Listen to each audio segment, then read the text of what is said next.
चक्रवर्ती सम्राट हो, अब तक क्यों नहीं हो गया?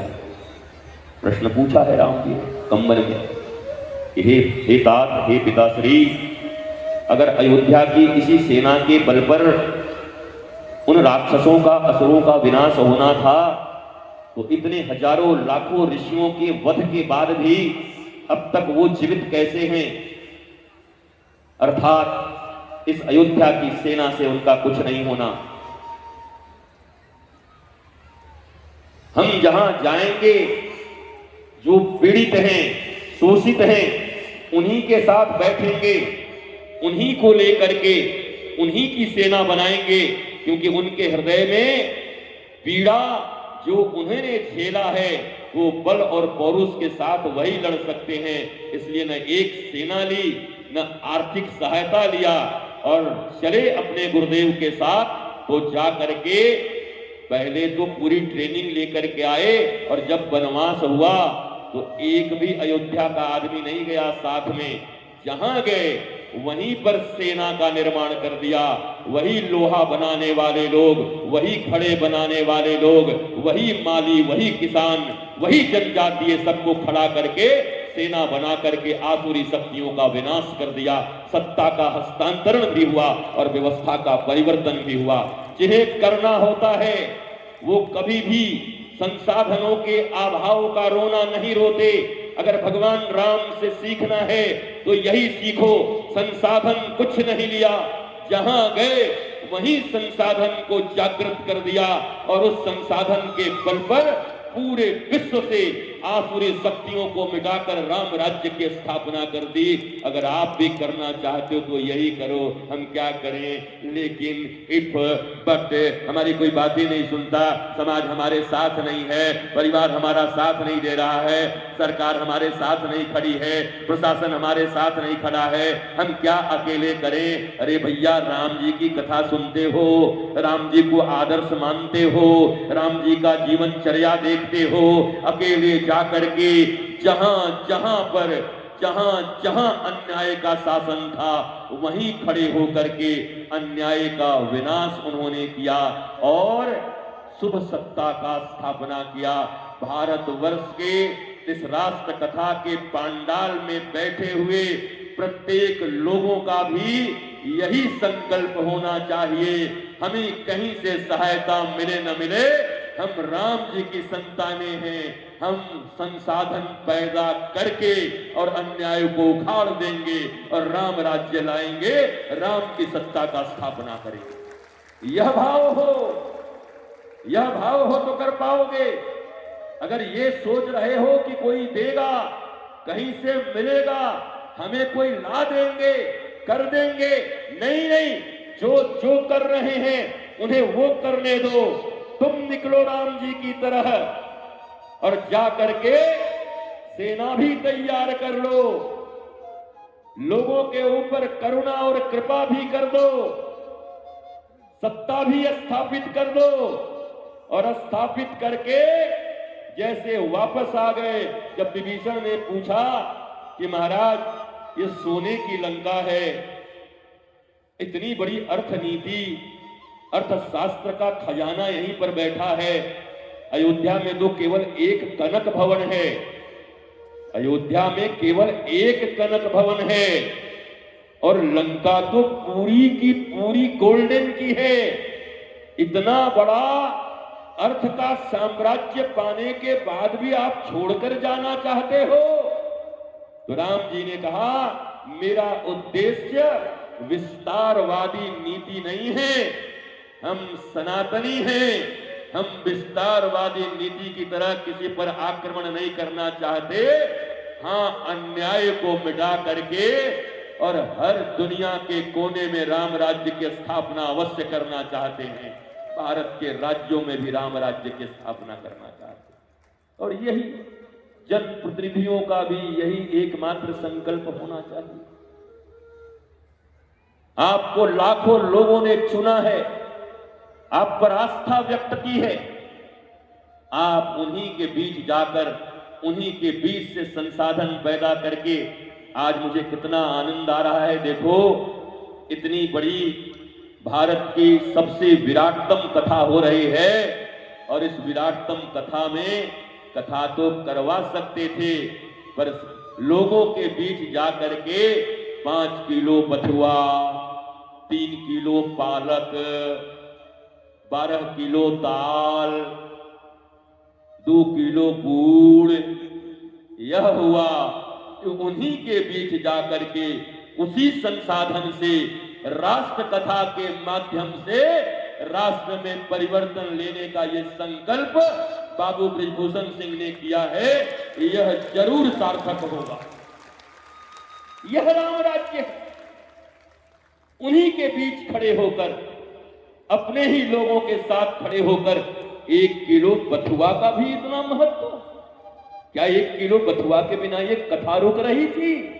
नहीं, पर ये भावना, और मैं इसी भावना का गुलाम हूं। और आज हनुमान जी की सौगंध लेके कहता हूं, यही भावना बृजभूषण सिंह जी और उनके परिवार में कूट कूट के भरा है। इसलिए वर्षों बाद कहीं कथा के लिए उपस्थित हुआ हूं कि कथा करने आ रहा हूं। केवल यही भावना। और मुझे विश्वास है कि इस राष्ट्र कथा के उपरांत इस यज्ञ के जिस दिन पूर्णाहुति होंगे, केवल इसी क्षेत्र नहीं, कल भी हमने कहा था, ये 52 लोग, सारे संत महंत अपने अपने कुनबे के सबके सब प्रमुख लोग बैठे हैं पगड़ी बांध बांध करके। अरे ये कोई साधारण कथा 1,00,000 2 लाख लोगों की थोड़ी है। 140 करोड़ भारतीयों के बीच राष्ट्रवाद की भावना भरने का संकल्प हो रहा है।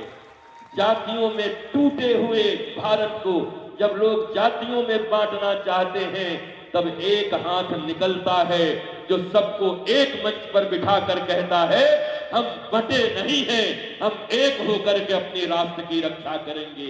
यह संकल्प हमारा है, और यह मामूली संकल्प नहीं है। संतों का आशीर्वाद और इधर बैठे हुए अपने अपने कुनबे के मनसबदार, इनका आशीर्वाद, इनकी सद्बुद्धि, बैठे हुए श्रवण कर रहे लोग, और व्यासपीठ से ये निर्जर हो रही भगवान राम और हनुमान जी की कृपा। आपको विश्वास हो न हो, मुझे तो विश्वास हो गया कि परिवर्तन होगा नहीं, मुझे परिवर्तन होता हुआ दिख रहा है। राष्ट्र में संदेश चला गया है। मैं अंतिम दिन बहुत कुछ खोलूंगा, बोलूंगा कि विश्व के किस किस कोने से क्या क्या भावनाएं आ रही हैं, और राष्ट्र के किस किस कोने से ये कोई गोंडा और अयोध्या की धरती पर हो रही एक सीमित भूमि पर कथा नहीं है। राष्ट्र कथा है तो ये मान लो कि पूरा राष्ट्र इस पंडाल में बैठा हुआ है और आसपास पूरा राष्ट्र बैठ करके इसका श्रवण कर रहा है। यह कथा नीति निर्देशिका बना रही है। और बचे हुए 2 दिन में, 2 ही दिन बचे हैं ना, कल परसों, बचे हुए 2 दिन में भगवान राम राज्य और वहां विज्ञान कहां है। यूरोपियन जितने भी कंट्री हैं वहां की सभ्यता और संस्कार, और भारतीय सभ्यता और संस्कार, इन दोनों में अंतर क्या है? क्या ऐसा हुआ कि भारत की इतनी समृद्ध सभ्यता और संस्कृति यूरोपियन सभ्यता और संस्कृति की ओर डाइवर्ट होने लगी और हम उसे उठा करके अपने जीवन में अपनाने लगे? क्योंकि हमारे बच्चों को पढ़ाया नहीं गया, बताया नहीं गया। यूरोपियन दर्शन के बड़े बड़े जो दर्शन शास्त्री रहे हैं, दर्शन विशारद, चाहे तो प्लेटो रहे हैं, चाहे सुकरात रहे हैं, चाहे रूसो रहा है, चाहे देकार्ते रहा है, इन सब पर भी चर्चा करूंगा कि उनके दर्शन क्या हैं और भारतीय दर्शन क्या है।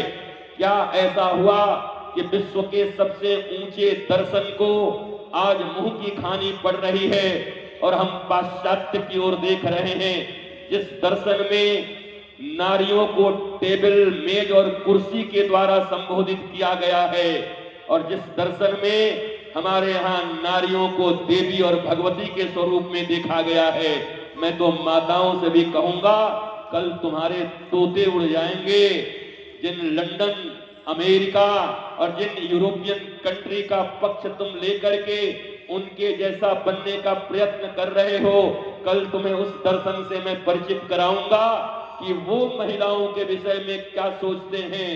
पूरा यूरोपियन कंट्री इंक्लूडिंग यूएसए, उसके दर्शन क्या है माताओं के प्रति और भारत के दर्शन क्या है माताओं के प्रति। मुझे विश्वास है कि जो लोग बिना जानकारी के अज्ञानता में उधर झुके हुए हैं, कल के बाद इस पंडाल में उमा पार्वती, महादेव, सीताराम, राधा श्याम इसकी गर्जना होगी और भारतीय माताएं सुनीति की तरह ध्रुव और कयाधु की तरह प्रहलाद और जीजाबाई की तरह शिवाजी को जन्म दे करके और महाराणा प्रताप की तरह लोगों को खड़ा कर देंगी। कल दर्शनों के बीच में, दो दर्शनों के बीच में क्या अंतर है, कहां हम चूके और किस चूक के कारण आज भारत कहीं न कहीं पाश्चात्य सभ्यता के अधीन होता हुआ दिखाई पड़ रहा है। 300 वर्ष पहले जिस भारत की कृषि इस दुनिया में सबसे उन्नत थी, जहां पशुधन इतने थे, 1 एकड़ खेत में 300 वर्ष पहले 70 क्विंटल अनाज हुआ करते थे, लेकिन उन खेतों को बर्बाद करके, पशुओं को मरवा करके, कृषि को पशु आधारित कृषि व्यवस्था से हटा करके भारत की कृषि नष्ट और भ्रष्ट हो जाए, वो कैसे और किस साजिश के तहत किया गया, और आज भी हम इसको न समझ करके भारत को पुनः गुलामी की ओर ढकेलने का प्रयास कर रहे हैं। कल इन सब बिंदुओं पर चर्चा होगी। आप निराश मत होना। भगवान राम, भगवान श्री कृष्ण और हनुमान जी की मौलिक कथा का भी श्रवण मैं ऐसे सूत्रात्मक तरीके से करा दूंगा कि तुम्हें सूत्रों के रूप में याद हो जाएगा। हमें अपनी सभ्यता, संस्कृति, अपनी वीरता, अपनी कृषि, अपनी समृद्धि पर गौरव था, पर वो सारी समृद्धि समाप्त हो गई। हम मानसिक रूप से दिवालिया हो गए। हम मनोरोगियों की तरह अंग्रेज तो चले गए पर अंग्रेजियत नहीं गई। मैं चाहता हूं अंग्रेज भले फिर से आकर के 1 लाख रहने लगे, पर अंग्रेजियत की मानसिकता इस देश से चली जाए। हमारे देश में हमारी सभ्यता, हमारी संस्कृति की भावना होगी तो भारत पुनः उन्नत होगा, भारत विकसित होगा और भारत का डंका चारों तरफ बजेगा। पर केवल भाषणों से नहीं बचेगा। जहां चूके हो उसे समझना होगा और उसे फिर स्वीकार करना होगा। अगर शरीर रोगी हो गई है तो निरोग होने के लिए तुम्हें उन वैद्य की सलाह को, चिकित्सा परामर्श को और उन औषधियों का सेवन करना होगा और आगे फिर औषधि का सेवन न करना पड़े।